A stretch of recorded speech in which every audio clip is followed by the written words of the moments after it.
All right, covering a few basic areas of interest. I had a very cool experience in a neurological way that involved a temporary blockage, embolism, stroke. I'm really not sure. I had, perhaps it was just a vasospasm, or it could have been my unconscious mind having some fun with me. So I'm going to leave all of those possibilities on the table. I was having lunch one day a few months ago, and I had some kind of transient ischemic event where there was some loss of function in a part of my brain called Wernicke's area. And the two speech areas, one that's more involved with the production of speech and the other is involved more with the comprehension of speech, are Broca's area and Wernicke's area.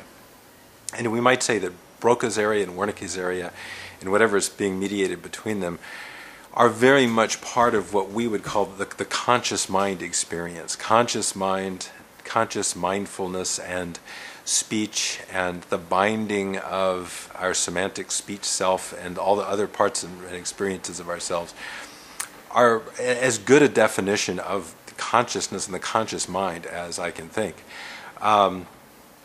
Although there are some really interesting meditative states, say when the speech centers seem to kind of temporarily silence, and a great deal of the meditative practices of silencing seem to have to do with some kind of suggested inhibition of the speech centers, so the mind becomes kind of without speech.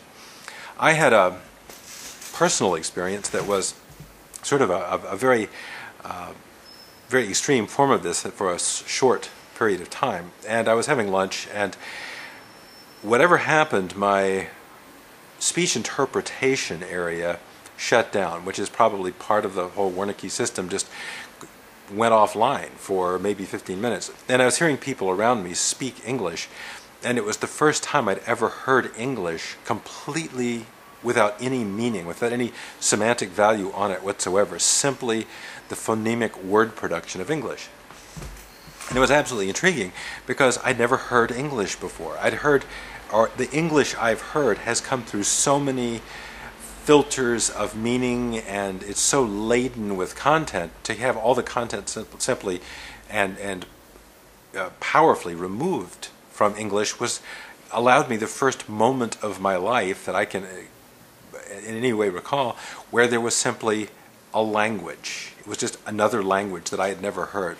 And I was asking myself, what am I hearing here? Is this Dutch? Is this Low German? No, it's not that. Danish, maybe Swedish. It was sort of kind of Nordic. It was definitely a Germanic kind of language. That's about the most I could get my finger on it. And I thought it was somewhere in that kind of Denmark, Netherlands area. But other than that, I had no idea. And this went on for about 15 minutes, and I'm listening to these people and just really struggling, trying to understand what it is they're saying. And then over about a 3 or 4 minute period, there was this transition from having no idea what they were talking about to fully understanding the English, and I could just hear the meaning start to come back. It was as if layer after layer of meaning and interpretation of language just started to come right back online. And I thought, wow, that's amazing. If you could induce that hypnotically, if you could induce Ericksonian incomprehensions of certain things, you would start perceiving them for the first time as someone in the perfect F3 outside position is experiencing something as a newcomer or someone completely naive to that experience would experience it. I've done this with hypnotic color blindness, and I was working with a guy who's a very intelligent guy, a very emotionally secure, grounded guy, professionally accomplished in a field where his mind was used quite a bit in a very left brain, very analytic, structured way.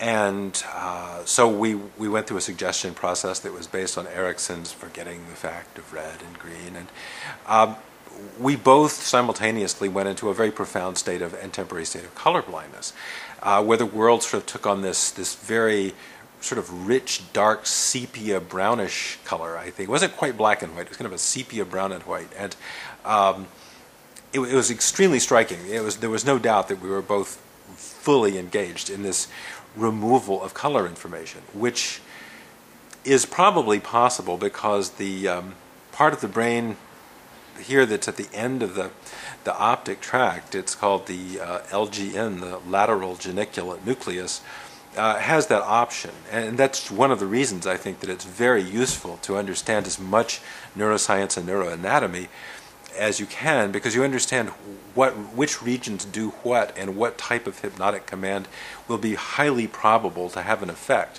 For instance, there's another part of the brain right in front of Wernicke's area called the planum temporal, which involves location of sound in space, where things are. And if you know anything about Richard's work, he's very involved in the where are things in space. So Richard's really, if you can kind of connect what he's doing to neuroanatomy, he's speaking directly to inductions and hypnosis that, say, engages the planum temporal. And I can attest also that when the planum temporal is involved and you, say, are dreaming or something like that, you can have some really wild experiences of sounds coming from all new places that you weren't expecting. But knowing that set of switches is accessible and usable is radically empowering and enriching to your work as a hypnotist or an NLP therapist. The last thing I would say also is that because I had relied on an obsolete text when I was describing this thing that I called the splendium, that was a mistake I made, a mistake of recall. It is not the splendium, it is the splenium.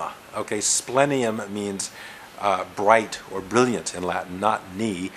The word for knee is genu, and there's a little thing in the middle of the splenium. That's how noodly neuroanatomy gets called the genu. And the genu is like the little bridge between the two hemispheres, and it's not very big.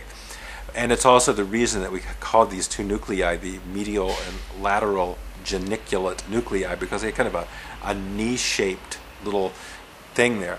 And one is involved with auditory processes.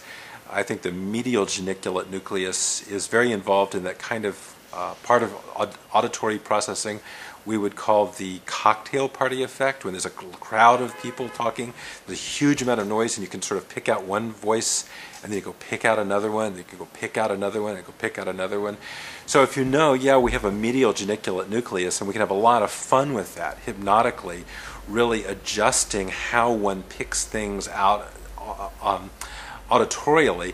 Gives us a lot to play with there. So that's one of the reasons that I'm going to really strongly propose that anybody doing NLP know as much about the brain as you can, because the more you know about it, the better your map is, and the better your map is, the more specifically you can operate. And if you can't do that, the sort of the default position is then going to be just these sort of very general, kind of blurry, gauzy directions of consciousness. But if you know how consciousness and structure and function are tightly connected, then you can make very, very specific and doable and experiences that will probably be experienceable by the subject. So, get good.